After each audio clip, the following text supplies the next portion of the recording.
You said that you were adopted. How much did you know about your Filipino history or background when you got over here? Like, what was that like for you?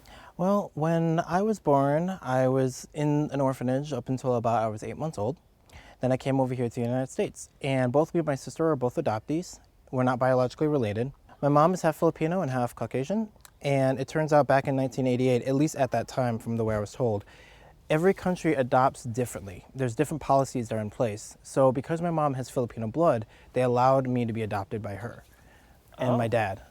We grew up in our household learning about our heritage and culture through what we call Filipino Day.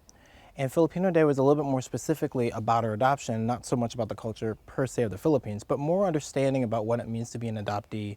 What does it mean to be a transnational adoptee, being born in one country, coming over here, and also what it means to be a transcultural adoptee, meaning me and my sister are both Filipino ethnically, but culturally we're so far removed from our heritage. Like everything that we learn, we have to learn on our own.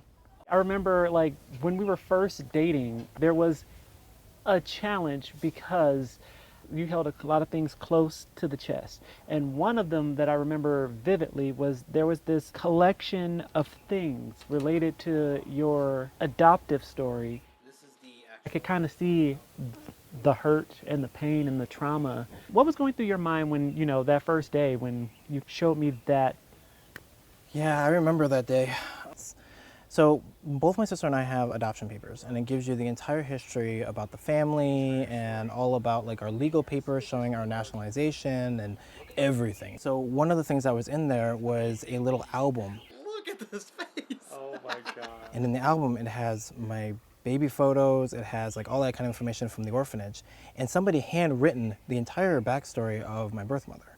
So they were saying like she was born here, she had this child, all this other stuff. Growing up was always that little piece of there's something inside of you, there's a little story about you, Dan, that you may not fully comprehend now, but later in life it's probably going to hit you hard. And over the years, it just built, and that passion and drive took off after middle school. And then by high school and into college, talk about cultural and diversity, like Filipino became like almost an epicenter for me because it became something that is close to me on a more intimate level that is very difficult to explain.